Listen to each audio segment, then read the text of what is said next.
Swear.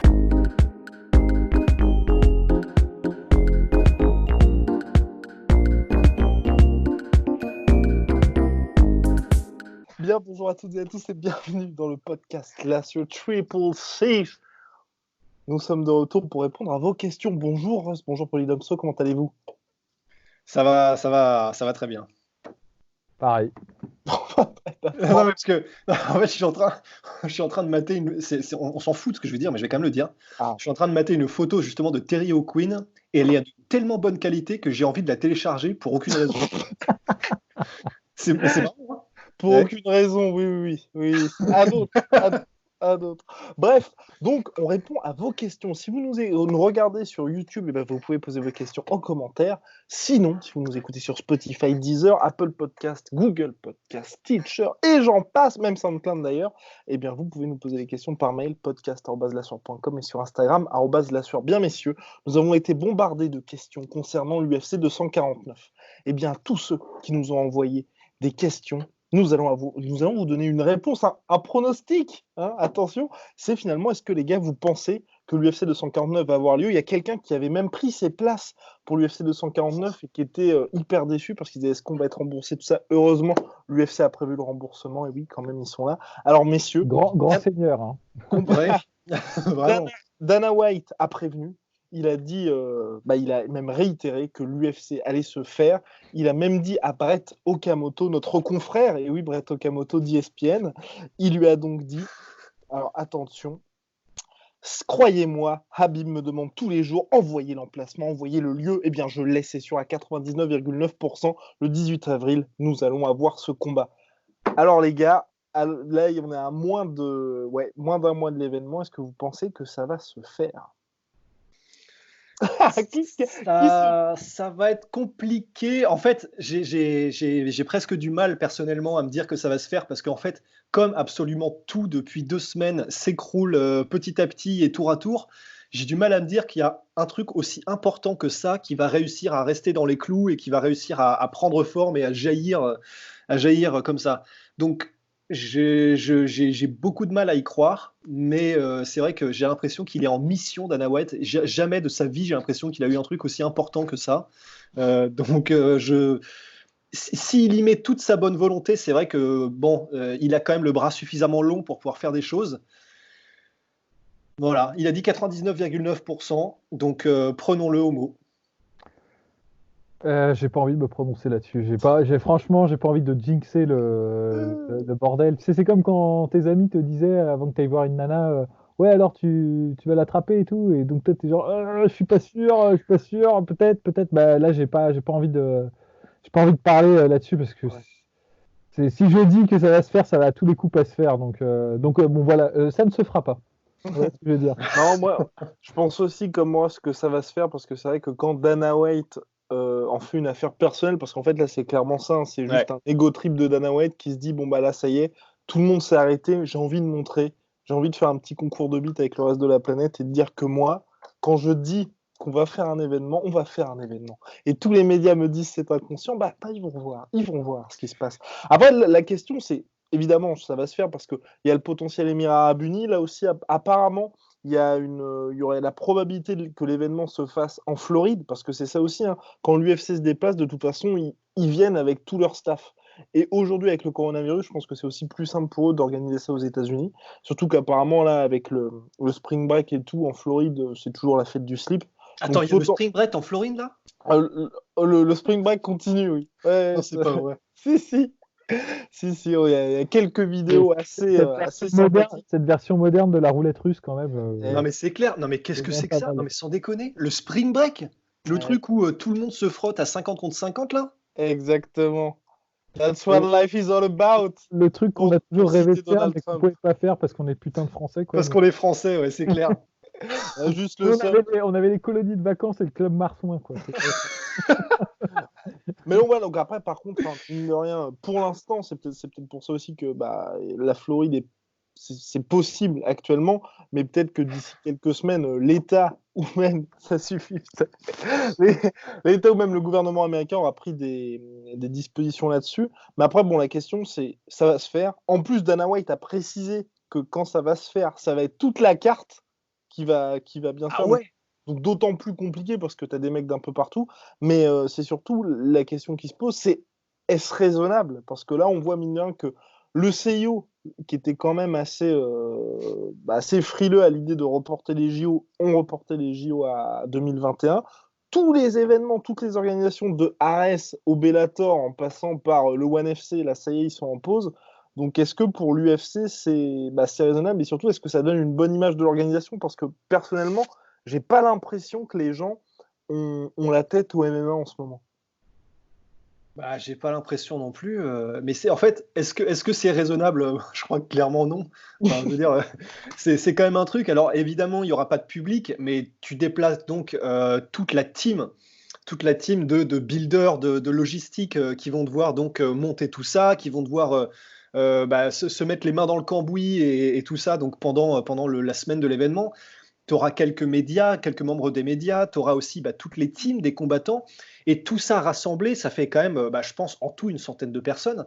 Et une centaine de personnes qui ne va pas non plus pouvoir s'éviter, je pense, pendant toute la semaine, ou alors ça va être galère.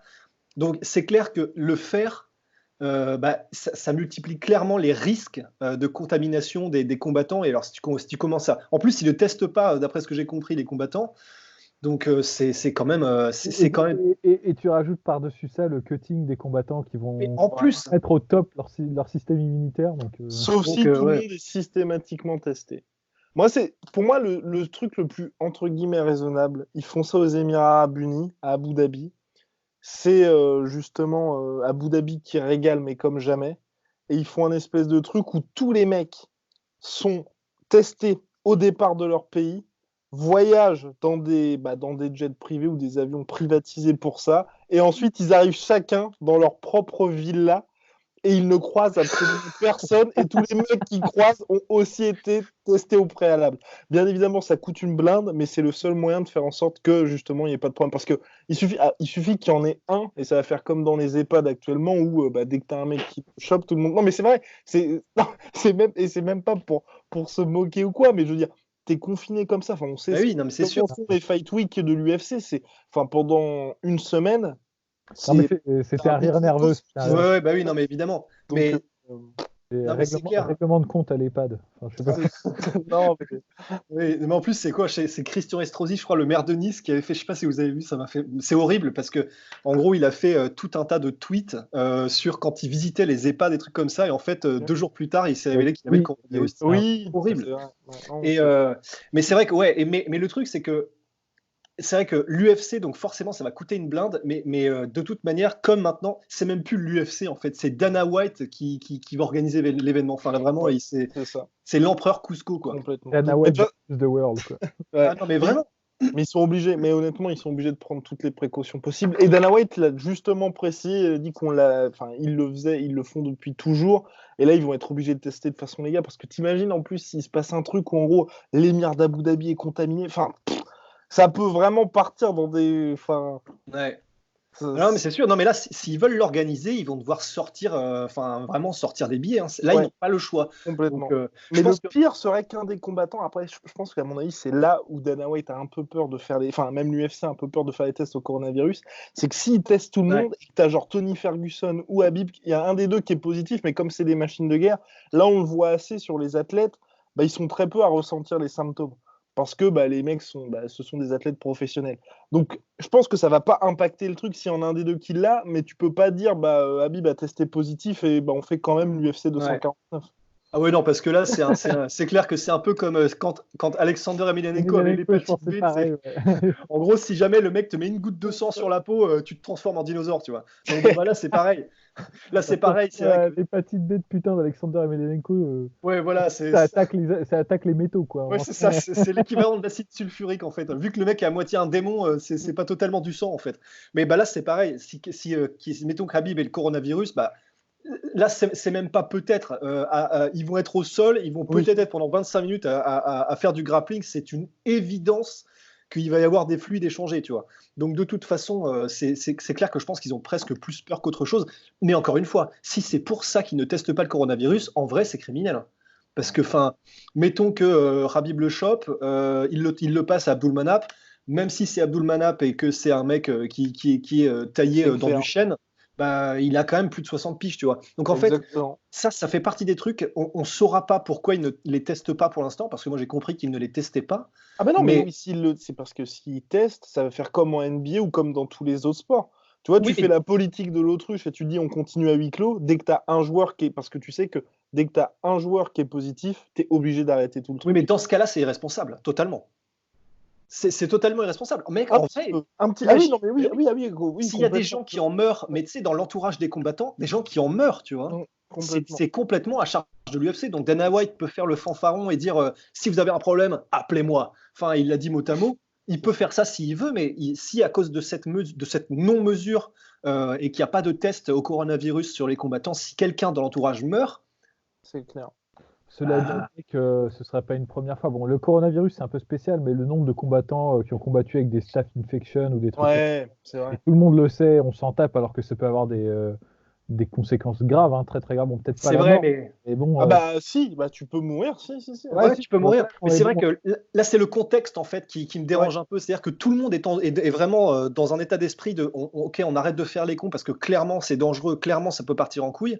Mais c'est un peu, bah, pour une fois, les irréductibles gaulois, bah, c'est le staff de l'UFC qui décide, bah, nous, on le fait quand même. Mais en fait, même si, effectivement, je suis d'accord avec vous, il y a ces histoires de staphylocoque et ces histoires de, il y a toujours eu un peu de trucs comme ça. Là, dans ce contexte-là, faire l'autruche et continuer à tout prix, je trouve que j'ai très envie de le voir ce combat, mais je trouve que c'est presque indécent, quoi. Complètement. Non, c'est clair que là, ça commence à poser question en plus. Il m'a tué quand il était avec Kevin Aioli, notre confrère de Yahoo Sports, où il a dit, et j'ai demandé à tout mon staff alors qu'il veut rentrer chez soi.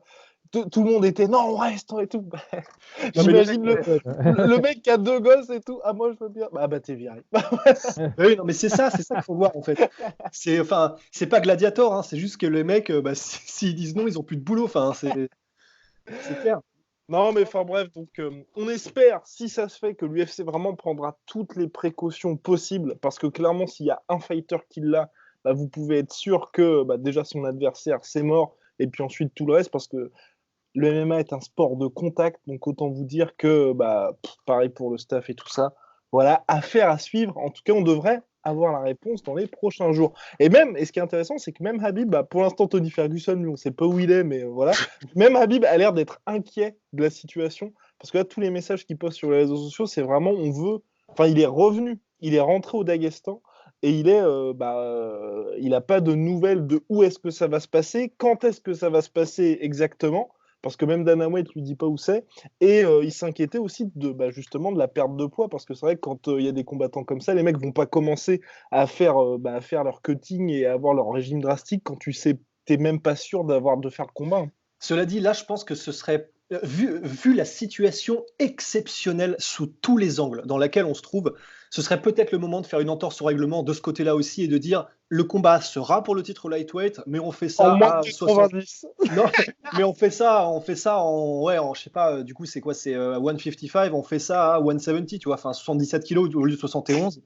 Le titre lightweight en welterweight. Bah ouais, mais mec, au point où on en est, ça me dérangerait pas et je pense pas que ça dérangerait grand monde, hein, en vrai. Ouh, ouais. il en pense quoi, le sage? Non, c'est pas ça, je comprends en fait en plus, mais là, si tu veux C'est vraiment, c'est de la demi-mesure de merde de dire ça. Si tu veux vraiment, c'est soit l'un soit l'autre, quoi. Enfin, je veux dire, soit tu mets au centre de tes préoccupations la santé des gens et t'annules l'événement et t'assumes, quoi. Enfin, tu dis bon bah on prend pas le risque. Soit t'en as rien à foutre et les gens et tu pousses le truc jusqu'au bout et les mecs font leur cutting et tu fais comme. Parce que si tu dis ouais, bon, compte tenu des risques et de la circonstance actuelle, on va permettre qu'il y ait un dépassement de poids. Ça veut dire que tu sais qu'il y a un problème quand même. C'est ça le Bah message. ouais, mais du coup, en Il n'y fait, a rien d'organiser l'événement. Ça veut ouais, dire mais que ce serait. c'est pas la santé des combattants qui est le plus important. Ah oui, c'est ça. C'est que Mais tu passes après, pas sur le l'énorme truc, c'est cynique, que hein. ce serait une demi-mesure, mais en fait, moi, je vois plutôt ça dans le sens, si vraiment ils veulent faire le combat à tout prix Ouais. et s'assurer que le combat ait lieu, bah, pour moi, c'est justement aller dans la pleine mesure que de dire, bah les couilles, comme ça, au moins, on est absolument sûr qu'ils vont le faire parce qu'ils n'auront même pas de problème à perdre le poids, C'est et donc ça. on fait ça à 170, tu vois. Non, mais si tu veux vraiment faire le combat, ce que tu fais, c'est que il aurait fallu s'y prendre un peu plus tôt et faire des tests des mecs et peut-être faire juste un combat, tu vois. Exceptionnellement, t'annules la carte, tu fais juste le combat. Ouais, non, Peut-être. complètement. Et Complètement. tu fais en sorte qu'il l'attrape pas, quoi. Tu Ouais. le mets dans des structures, tu dis bon bah vous bougez pas de ce coin-là, machin pareil, tu vois. Mais ça demande de l'investissement. Et puis c'est de la quand même, c'est une structure à mettre en place. Je pense pas que, enfin, ça n'a jamais été fait. Donc c'est spécial. Mais moi, je suis curieux de voir comment ça va se produire parce qu'il y a une petite ambiance à la grappleur Baki là, qui est assez marrante, quoi. Hein. Si jamais ça se termine en eau territoriale non, c'est eau internationale plutôt sur un tanker. Genre, Ouais, non, ce serait exceptionnel. Hein. Mais en même temps, c'est pas forcément à exclure, hein, parce que si jamais ils veulent faire ça, tu sais, sur un porte-avions américain, et puis comme ça, alors là, je peux te dire que les images, l'imagerie, les visuels, les trucs comme ça, c'est le combat rentre dans la légende, mais tu sais, quand les extraterrestres viendront dans 1000 ans et qu'on sera tous cryogénisés, ils verront, putain, ah ouais, quand même, civilisation stylée. un jour, ouais. Non, mais parce que là, la carte réserve indienne, elle a déjà sauté, je crois. Donc... Oui. Non, mais c'est vrai, ils avaient prévu justement des événements hebdomadaires dans les réserves indiennes. Mais là, ouais, effectivement, ça a sauté. En tout cas, affaire à suivre hein, de très, très, très, très près, parce que là, la planète vraiment la suit l'organisation de l'UFC 249. Je pense, à mon avis, qu'ils ont quand même commencé à. L'UFC, je pense qu'ils ont quand même un petit peu testé les gars pour être sûr, oui ou non, de le faire. Et je rejoins quand même Rust. Hein. C'est vrai que là, vous vous rendez compte, on est le 24 mars. Et pour des mecs qui cut autant, de pas y être, comme Kevin Lee, un peu comme ce qui s'est passé pour Kevin Lee à l'UFC Brasilia, je pense que quand il n'y est pas pleinement, c'est hyper difficile de s'investir autant, ne serait-ce que pour ça, tu vois. Donc c'est vrai que de faire un catchweight, ça pourrait peut-être permettre de mettre tout le monde d'accord, parce que pour le coup, là, ça joue pas du tout en faveur de Khabib, hein, ce timing un peu chelou. Hein. Parce que, et même le voyage... Hein. Tony Ferguson, il cut aussi énormément. Oui, hein. complètement. Ah oui, non, mais c'est pour ça. Mais après, il a jamais eu de problème, je crois. Non. Il a juste il a combattu en welterweight, mais il n'a jamais eu de problème. C'est le tough en welterweight qu'il a remporté. C'est ça. Mais après, ça n'empêche pas qu'il peut. Enfin, tu vois, je pense pas qu'on puisse se baser sur ce que dit Tony Ferguson pour savoir s'il a vécu des problèmes ou non. Hein, parce que, je suis persuadé qu'il est allé à certains combats avec un pied dans la tombe et il en a parlé à personne. Hein, ça, c'est... De toute façon, il a déjà un pied dans la tombe. Comment ça? Non, mais c'est pour dire qu'il a fait un pacte avec la mort pour réussir à vaincre tous ses adversaires. Ah oui, oh putain. Oui, il est en très bonne santé. Breaking news là. Oui, ouais, putain, la vache. Oh la vache, putain, mais c'est ce Hulker là. Mais oui. Non, mais et donc, voilà, donc c'est parti. Et puis, dernier point, c'est vrai que aussi, mine de rien, je pense aussi ce qui les inquiète, c'est tout le voyage. Parce que peu importe où c'est, pour Khabib qui est là au fin fond du Daghestan, soit aller aux Émirats Arabes Unis, ou alors aller en Floride ou aux États-Unis, ça va être le transport. Et le transport, on sait que pour les combattants, quand vous faites votre cutting et vous commencez à perdre du poids, c'est pas le top non plus. Bien, messieurs, on avance. Question de Mathieu Robatti. Bonjour la sueur, est-ce que vous pensez que ce serait une bonne idée de passer à des rounds de 3 minutes à l'UFC? Donc, les combats se feraient en 4 ou 5 rounds de 3 minutes et les main events en 6 ou 7 rounds de 3 minutes. Est-ce que ce serait crédible et peut-être rendrait la décision des juges plus facile car les combats ne seront plus jugés que sur 3 rounds? Bon, je pense qu'il y a eu un petit... il s'est un petit peu perdu, mais il s'est un petit peu emmêlé les pinceaux. Mais en tout cas, la question de Mathieu, c'est ça, c'est vraiment de passer à des rounds de 5 à 3 minutes. Poli? Moi, je suis pas pour. Je suis pas pour. Je pense que ça fait partie de ce qui caractérise le MMA, des phases longues. J'aime pas. Enfin, c'est un peu une opinion de vieux con, mais j'aime pas ce qui rapproche le MMA de la boxe. Je trouve qu'il faut que le MMA se distance, prenne des distances avec ce monde-là. Déjà qu'on a les rounds qui sont jugés avec les mêmes critères, les fameux 19, 18, 10-10, et on a pas mal de trucs qui ont un peu trop influencé le sport. Je sais pas si se rapprocher de rounds plus courts. Alors, évidemment, le fait de raccourcir les rounds, ça va donner, ça va augmenter l'intensité des combats. C'est-à-dire, généralement, les gens, ils auront un temps plus court pour s'exprimer. Donc, il va y avoir une montée. Et je pense que il est possible qu'il y ait qu'il y ait un peu plus de finish, peut-être. Après, on peut jamais vraiment savoir parce qu'après il y a une adaptation, il y a des conséquences qui sont imprévisibles dans ce type de changement. Mais je suis pas vraiment pour. Je trouve que c'est bien.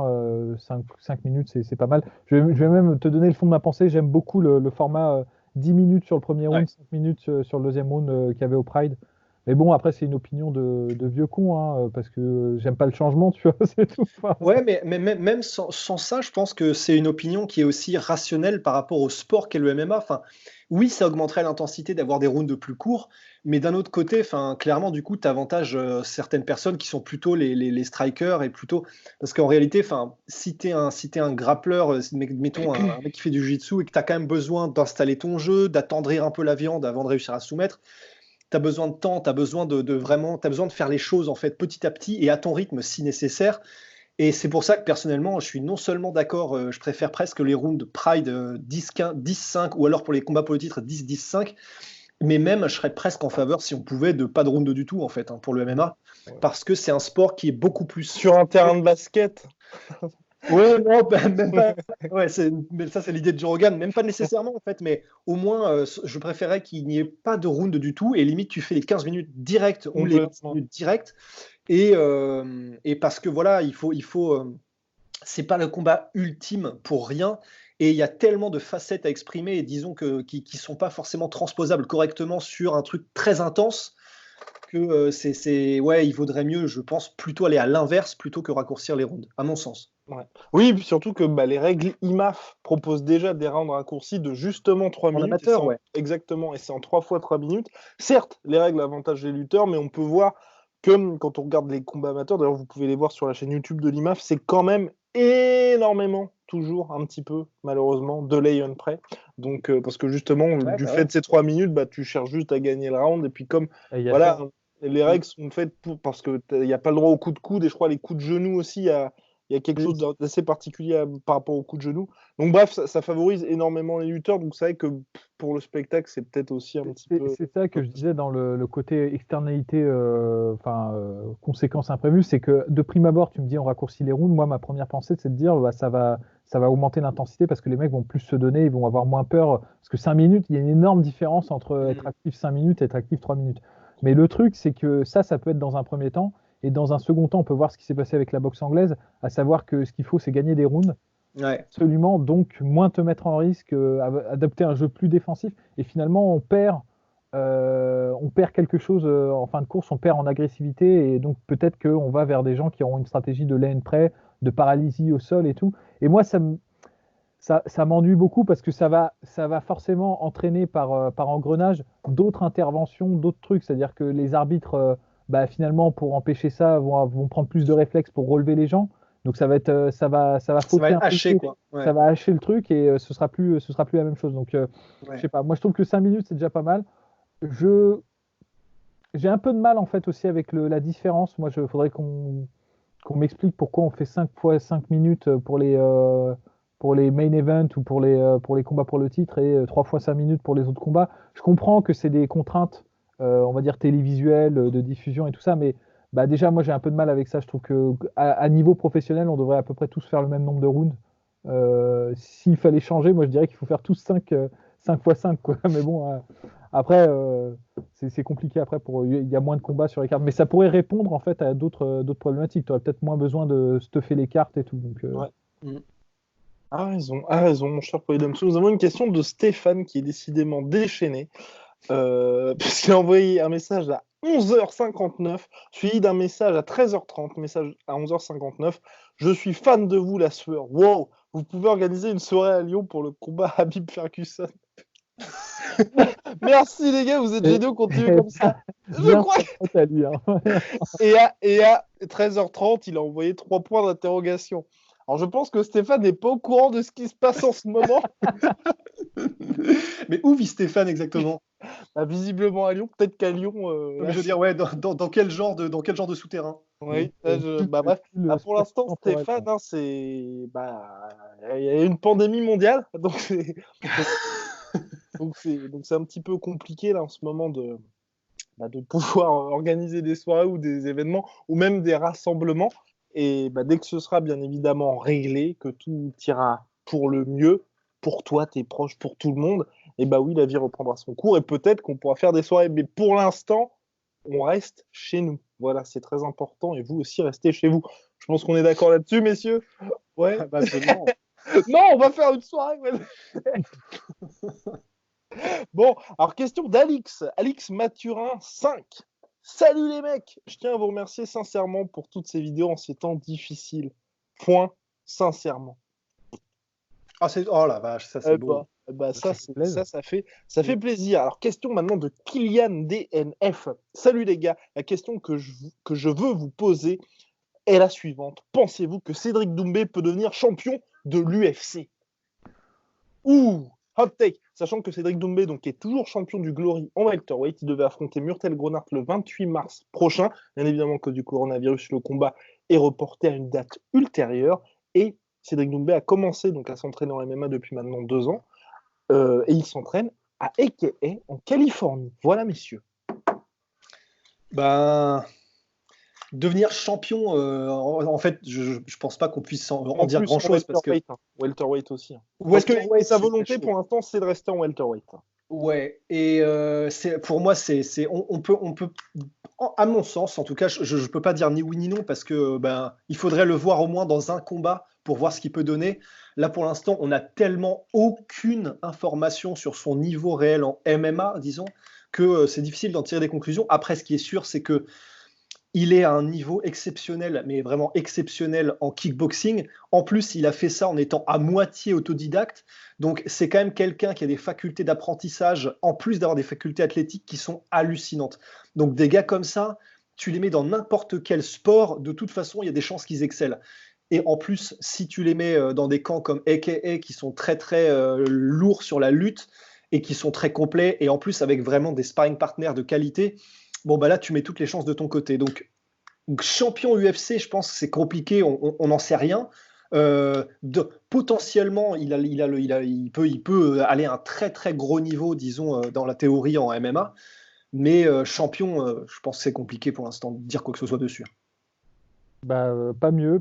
Et en plus de ça, en revanche, j'ajouterais que je pense qu'il a un bon style de kickboxing pour faire la transition. Oui, c'est vrai.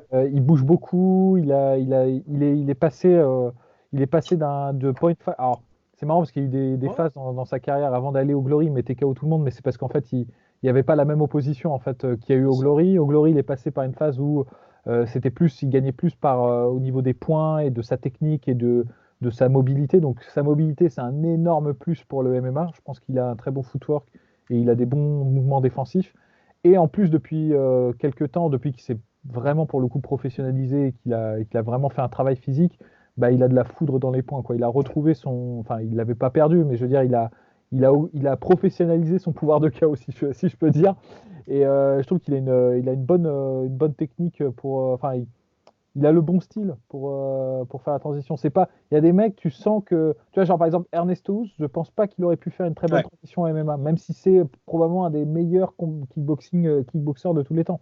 Mais c'est juste le style comme ça, Dutch style, tu vois, où tu fais du volume punch et juste pour installer tes low kicks derrière, où ça nécessite d'être vraiment ancré sur tes appuis et d'être un peu statique au moment où tu attaques, ça se prête mal en fait au MMA et il n'a pas ce style-là, en fait, Doumbé. Doumbé, il frappe sur quelques coups. Il a un style où il se met proche du sol. Enfin, je trouve ça va bien. Je pense qu'il y a déjà un truc qui est déjà bon. Il ne sera pas perdu, en fait. Il y a beaucoup de kickboxers, ils passent en MMA, ils se font mettre KO. On fait merde. Est-ce que le niveau en kickboxing est finalement pas si haut? Mais en fait, c'est pas ça. C'est que c'est tellement différent. Le rythme est différent. Le fait d'avoir des petits gants, c'est différent. La position est différente. Le fait de se soucier des changements de niveau, c'est différent. Que quand ils arrivent en fait face à un mec qui est rompu à cet art-là, tout leur bagage de kickboxing, ils sont un peu comme un poisson hors de l'eau, quoi. C'est pas les mêmes distances, c'est pas le même rythme, mais ils se font surprendre. Je prends par exemple le meilleur exemple, c'est Gokhan Saki contre Khalil Rountree. Gokhan Saki est infiniment meilleur que Khalil Rountree en striking, mais même si Khalil Rountree n'est pas un énorme lutteur, le fait que ce soit pas le même, c'est pas le même sport, quoi. Et donc ça l'a troublé, il s'est fait choper alors que il se serait pas fait mettre KO comme ça sur un match de kickboxing, quoi. C'est clair. Et moi, je pense que Cédric Doumbé, il n'a pas cet écueil-là, et je pense qu'il pourrait faire vraiment une très bonne transition. Ça fait un moment qu'on le dit d'ailleurs. Je renvoie aux premières interviews écrites qu'on avait fait de Cédric Doumbé où on était vraiment chaud pour qu'il fasse la transition. Donc, je pense ce serait très bien. Je pense que c'est pas mal qu'il soit chez AKA pour faire du sparring avec des lutteurs. Mais je pense que là, s'il devait prendre un camp, il faudrait qu'il aille chez Adesanya. Je pense que. Ah ouais, putain, complètement. Parce que là, c'est la recette. Bah, c'est parfait. En plus, Adesanya l'a fait, il était au Glory.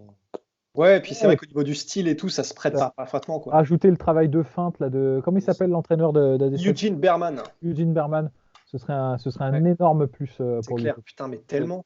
En tout cas, ce qui est certain, c'est que Cédric Doumbé met toutes les chances de son côté parce qu'il prend le temps aussi. Parce que mine de rien, ça fait plus de 2 ans, enfin, ça va faire 3 ans maintenant qu'il travaille sur sa transition.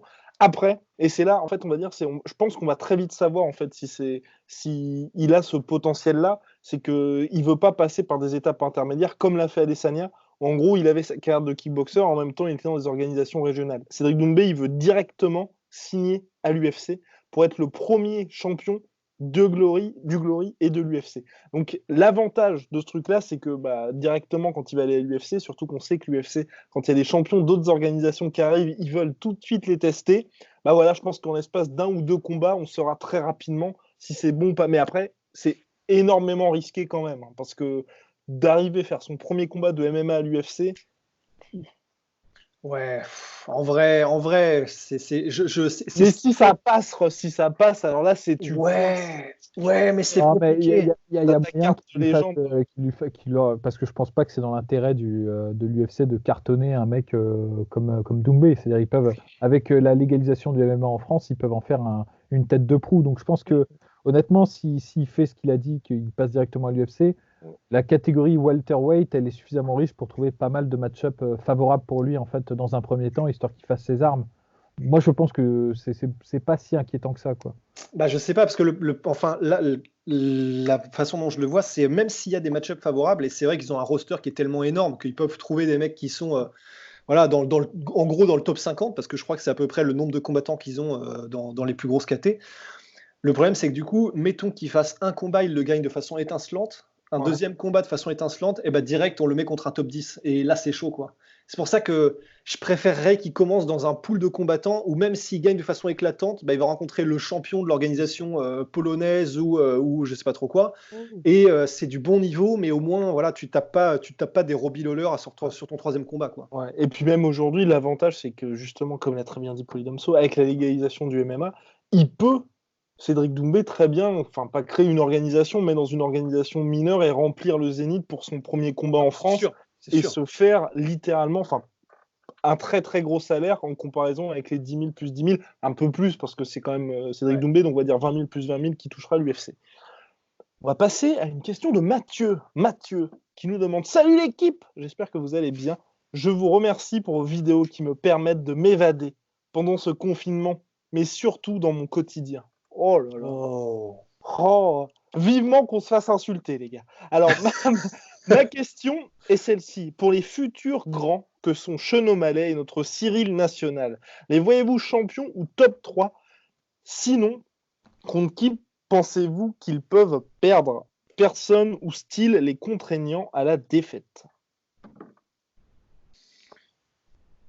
C'est compliqué comme question. C'est compliqué, Pas évident. Le problème, c'est que déjà, contre qui on les voit perdre, mineurs, je pense qu'ils sont un petit peu trop jeunes, un petit peu trop tendres encore pour pouvoir se dire. Enfin, les deux sont pas dans le top. Enfin, ouais, les deux sont pas dans le top 10 de leur catégorie. Il y a quand même encore beaucoup avant, je pense, à mon avis, de pouvoir se prononcer. Là, tu as énormément de promesses, mais il faudrait aller 3-4 combats pour pouvoir se dire définitivement si oui ou non. Ça peut être compliqué. Cyril, il a quand même commencé le MMA en 2018.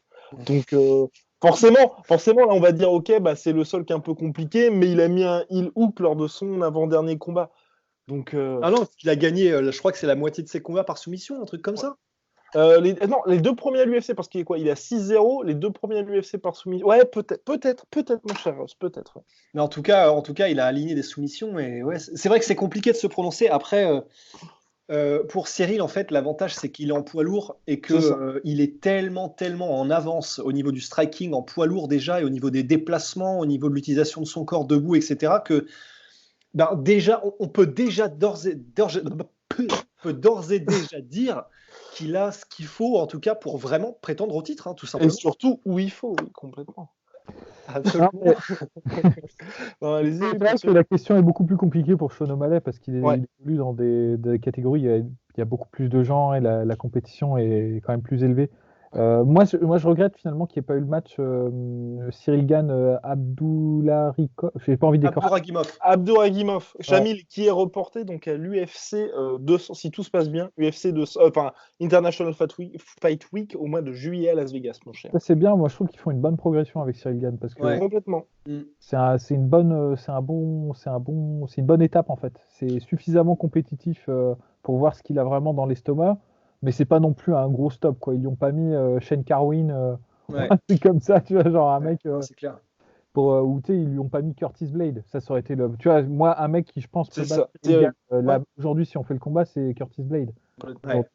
Mais Curtis Blade, à part Ngannou, je pense qu'il n'y a pas beaucoup de gens qui peuvent le battre. Non, mais c'est clair, hein. Aujourd'hui, c'est un top contender. Et d'ailleurs, personne ne l'a battu à part Ngannou, hein, à l'UFC, Complètement. il me semble. Et c'est vrai que pour Sean O'Malley, c'est un peu le même délire parce que du coup, on parle de deux strikers prédominants, donc avec Cyril Gane et Sean O'Malley.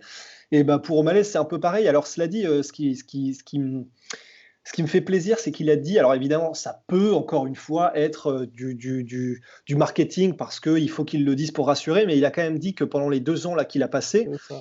il a essentiellement travaillé son grappling. Et ça, franchement, si c'est vrai, c'est tellement une bonne nouvelle parce que visiblement, il n'a rien perdu de son efficacité et voire même pour moi, il est meilleur vu ce qu'il a montré sur son dernier combat, même si on n'a pas encore beaucoup de vidéos pour en dire grand-chose, mais en tout cas, c'était magnifique.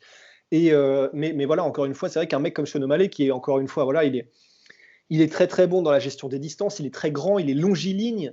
Donc à voir comment est-ce qu'un mec comme ça, dont la force physique n'est peut-être pas l'attribut numéro 1, en particulier dans des phases qui sont plutôt des phases de lutte, des phases de sol, etc., comment est-ce qu'il réagit face à un spécialiste de la discipline, mettons un petit lutteur Rabelais, un tank. Donc quel tank il y aurait dans la catégorie Bantam? Henri Cerudo, par exemple. Voilà, typiquement. Non, mais même sans ça, genre Cody Stamann, par exemple. Oui, voilà, exactement. Ce serait le parfait test, ça. Oui, on avait vu d'ailleurs que ça s'était mal passé, malheureusement, pour Tom Duquesnoy. Absolument, ouais. Et parce que justement, ça a été, pour ces raisons-là, c'est-à-dire mise au sol. C'était vraiment ça, parce que Tom Duquesnoy avait bien commencé le combat. Ouais. Et le mec l'avait eu un peu au cardio et il était plus rugueux finalement. Ouais, exactement. Il était plus physique en fait. Ouais. Ouais. Donc voilà, Cody Stamann pour O'Malley et puis. Après, un match moi que j'aimerais bien voir aussi contre O'Malley, mais c'est pas du tout là pour le coup, ce serait pas le test lutteur, mais c'est juste en termes de striking, ce serait feu d'artifice, ce serait contre Song Yadong. Oui, complètement. Surtout qu'ils étaient pas sur la même carte là, non? Je crois que Song Yadong, son dernier combat, il me semble que c'est contre Cody Stamann justement, mais je suis pas certain. Ouais, et il avait gagné, mais oui, non, c'était très chaud. C'était très chaud. Bon, ça reste quand même Cody Stamann, hein, mine de rien, c'est quand même c'est un des gatekeepers de cette catégorie Bantam qui est quand même extrêmement dense. Ouais, gatekeeper plus, mais après, je sais pas si personnellement, je préférerais qu'ils évoluent chacun de leur côté plutôt que les faire s'affronter. Pour l'instant, ils sont deux, ils sont jeunes, ils sont beaux, ils sont voilà. Ils sont bons, ils sont. Voilà, et laissons-les faire leur truc de leur côté, quoi. Allez, bien messieurs, nous allons passer aux recommendations de Monsieur Polydomso qui, chaque jour, vous cède, vous régale pour votre culture combat, mais également votre culture tout court. Alors, mon cher Polydomso. Alors là, en culture combat, j'ai un truc, ça m'est revenu comme une fulgurance en fait, c'est que je donne beaucoup de recommandations techniques et tout, mais là j'avais envie de faire une recommandation spéciale brawler, spéciale bagarreur quoi. Les mecs, ils sont pas forcément techniques, mais qui compensent par leur cœur, leur volonté, leurs attributs physiques et tout. Et là j'en ai deux à vous recommander. En kickboxing, Peter, ou je sais pas comment ça se prononce, Peter Smith. P-E-T-E-R. Ouh, le grand là. Le mec qui a la gueule de Sean Penn avec un mulet. Putain, mais c'est ça. C'est ça. Mais lui, franchement, ses combats ils sont trop bizarres parce que c'est pas le plus technique, mais loin de là. Mais c'est vraiment une racaille dans le ring, quoi. Bon, il triche et tout, il est sale dans sa façon de combattre, il est prêt à tout pour gagner, mais il en veut. Et mine de rien, quand même, à une époque où il n'y avait pas tant de gens qui allaient combattre les Thaïs en Thaïlande, il a quand même mis KO devant les Thaïlandais Changpwet Kiatsangrit, qui était champion à l'époque. Et il l'a vraiment bien mis KO, hein, genre vraiment salement. Donc c'est un mec, il a très peu de combats. Je crois que, je sais pas, il a peut-être moins d'une vingtaine de combats, je pense, hein, de mémoire, mais je me gourre peut-être, mais il en a pas beaucoup. Mais il a rencontré des mecs super bons. Il a combattu Rob Kaman, Katson Grit, Maurice Smith et tout. Donc c'est assez dingue. Il avait pas un background de boxeur professionnel. Il venait du karaté aussi. Donc c'est un amateur qui a fait une transition plutôt réussie. Hélas, bah, c'est un peu un personnage à la Guy Ritchie, quoi. Il s'est fait assassiner, je crois. Je crois qu'il est mort récemment, donc c'est assez triste. Mais bon, bref, ça vaut le coup de le regarder combattre, quoi. C'est assez intéressant. Et l'autre mec comme ça, qui est bagarreur, mais qui est aussi très technique, ça va nous faire voyager de la Thaïlande à la Birmanie. C'est le champion de lutte de Lethwei, enfin de boxe birmane. C'est Tway Ma Chong. Tway Ma Chong. Et le mec, c'est genre un.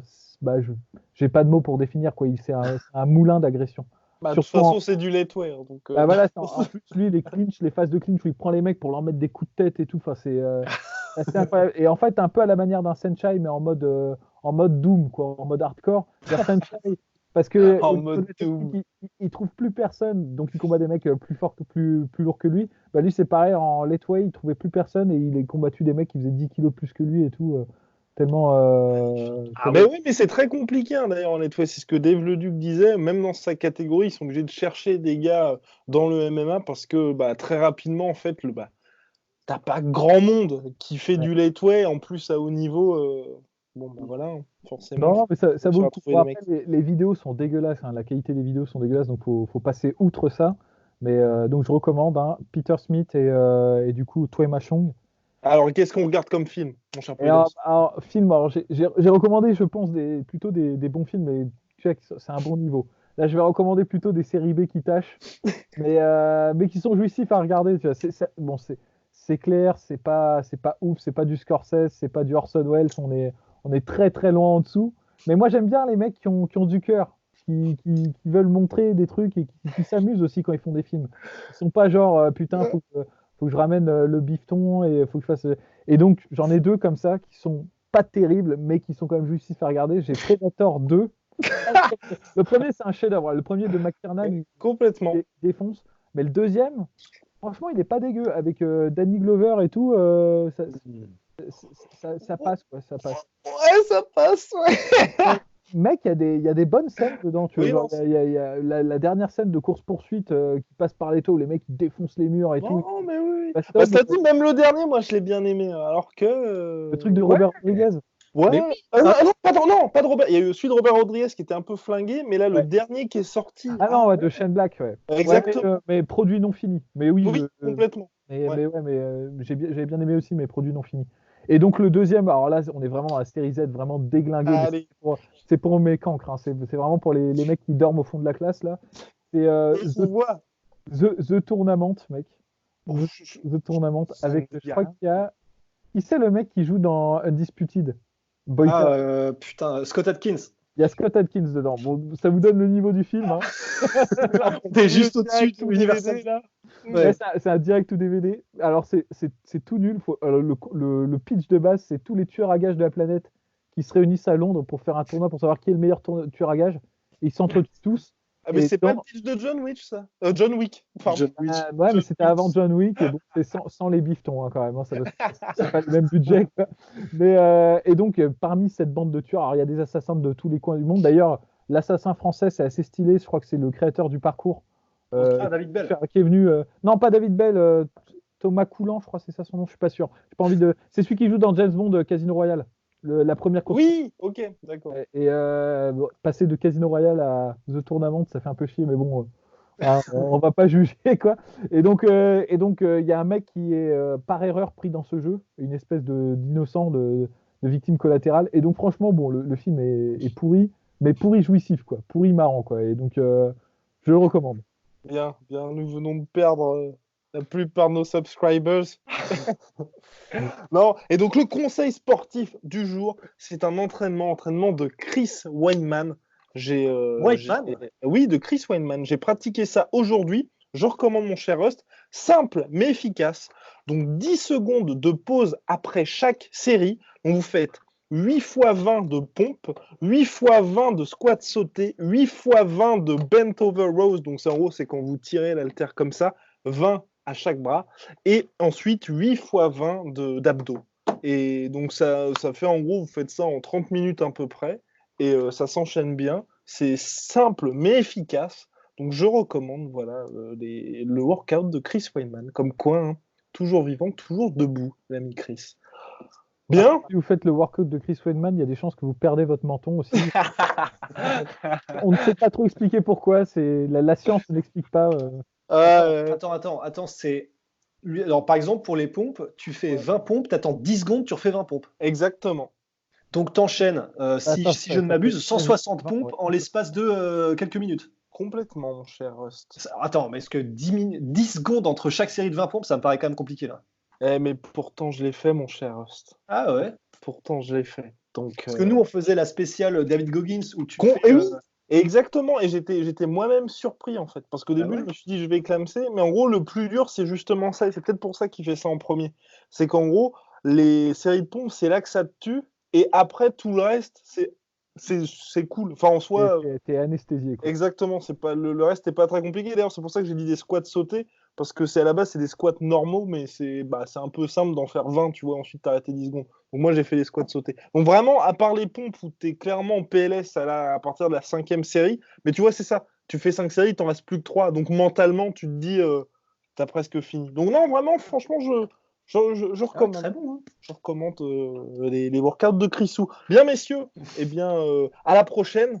C'était un plaisir, comme à chaque fois. Et puis, auditeurs, auditrices, et puis viewers, restez chez vous, c'est très important. On y arrivera ensemble. Et puis ensuite, on fera une superbe soirée Nuit Blanche la sueur, avec ou sans combat. Polydamso va vous régaler. Soit.